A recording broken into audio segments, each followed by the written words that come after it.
forbidden fruit. Sons were born to us, monsters of divinity and flesh.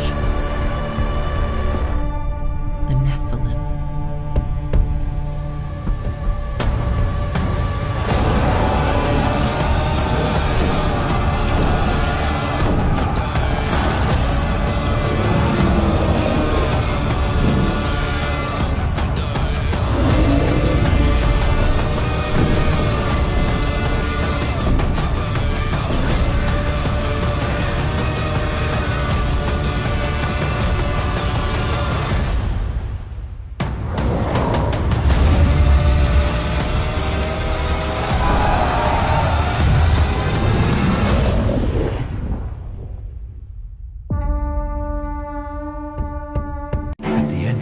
They knocked on gates reinforced with rough metal and mammoth bone.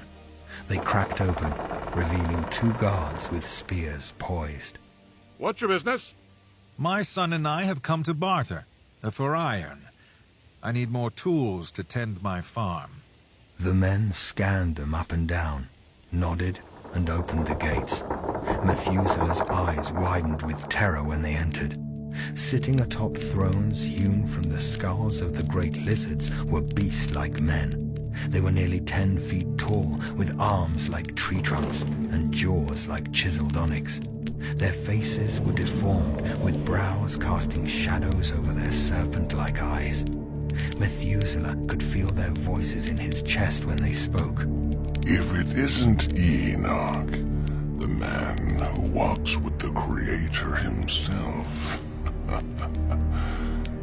what brings you to our domain? We need iron. Our tools have worn, and you have taken all the iron in the region. What will you give me in exchange? So formal. Why not stay a while with us, Enoch? You could tell us some of your famous tales about the Elohim. We have wine and women aplenty. I can ship 1/3 of my next harvest in exchange for your iron. The summer has made the ground rough. Good tools will break the earth much quicker. What's to stop us from just taking your farm, Enoch? We've consumed other farms within our borders. How about we give your little plot of land a look? That'd be unwise. Easy there, Enoch. You forget who you're talking to. The creature gripped the shaft of his spear with his monstrous paws. Murder was in his eyes. Methuselah could tell he was ravenous for any excuse to put Enoch's head on one of those pikes outside. Yet his father remained, voice unyielding. He stood with a confidence that somehow towered over even these giants. Take my land, consume it, and it will be gone. You and I both know you can't farm like the sons of Seth. But strike this deal with me, and I'll give you 1/3 of what I grow for the first harvest, and 1/6 for the other 3 after that. You sons of Seth think you're so clever. Not clever enough to secure the iron. Not strong enough to strike down the great beast to fortify your walls. Do we have a deal? Oh, Enoch. So serious. So righteous. You may be favored by the Creator, but tell me, do you bleed like the other sons of Seth we've cut open? One stood from his throne, feet shaking the earth with each step as he strode toward Enoch. His nostrils flared like a bull's. Methuselah could have sworn he saw smoke smoldering out with each breath. Enoch remained perfectly still, chin up, and pointed toward the giant. Methuselah tried not to shake, drawing strength from his father's resolve. The beast stood only a few feet away, blocking out the light from the fire. There was a long, unsettling pause. Methuselah's throat clenched, keeping the breath from exiting his lungs. His father was still. The man's hulking frame leaned forward. He bore his teeth like a wolf and spoke. You have a deal, Enoch, but fail to pay, and I'll take your wife, eat your children, and use your eldest as a toothpick. I'm a man of my word. With the Creator as my witness, I shall pay my share. Oh, the Creator.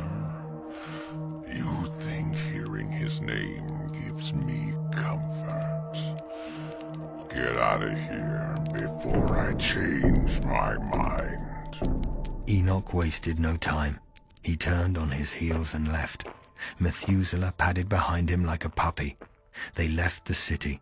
Its stench lingered on them for a while. They crossed the brook separating the city and their land and scaled the grassy knolls. They made it to a small summit.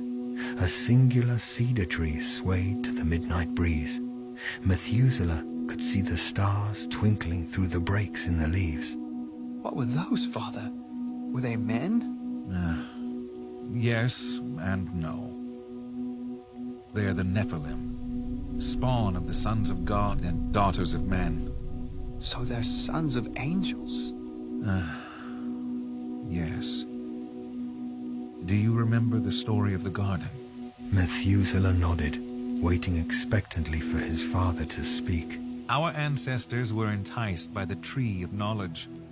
They wanted to be like God, exchanging his will for them for pride. They fell. Still, they multiplied and began filling the earth. When the sons of Adam multiplied here on the world and daughters were born to them, the heavenly beings saw that they were good. Just as Adam and Eve took the fruit of the tree, the divine beings took the daughters of men. What came from them were the Nephilim, neither human nor divine, creatures born from lust and pride. So now they just rule this land like gods? They are chiefs in this land, but not gods. They think they're gods. They think their strength makes them divine. But there's only one God. He has made us in his image. We are his appointed stewards of the world. The Nephilim know this and hate us all the more for it.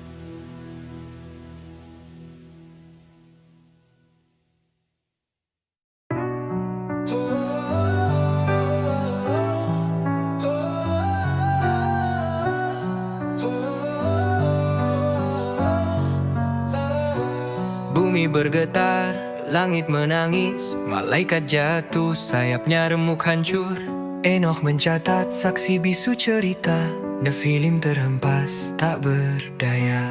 Cahaya surga kini menjadi bayang, kekuasaan hilang, terhempas ke neraka.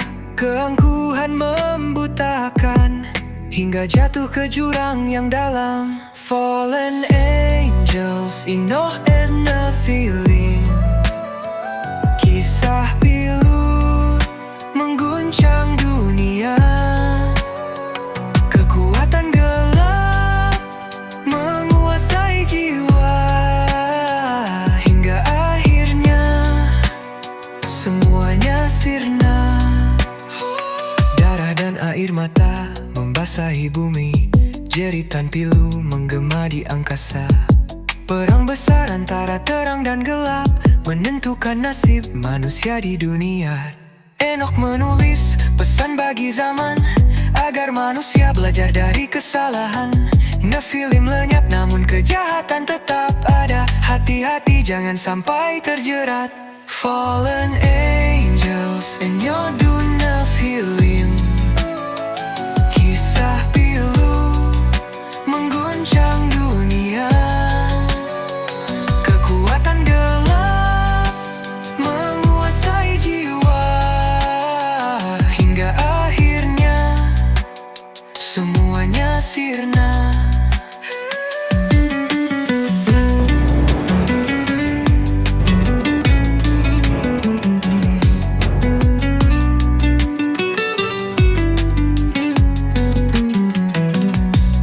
Ingatlah selalu pelajaran berharga, agar kita semua terhindar dari malapetaka. Jangan biarkan keangkuhan menguasai, tetaplah rendah hati dan taat kepada Tuhan.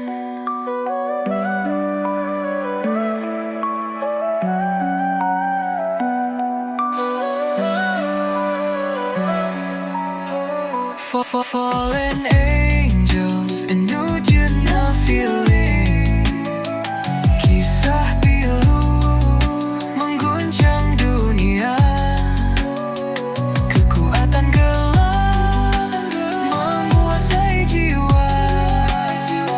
Und akhirnya semuanya sirna. Ingatlah selalu pelajaran berharga, agar kita semua terhindar dari malapetaka. Jangan biarkan keangkuhan menguasai, tetaplah rendah hati dan taat kepada Tuhan.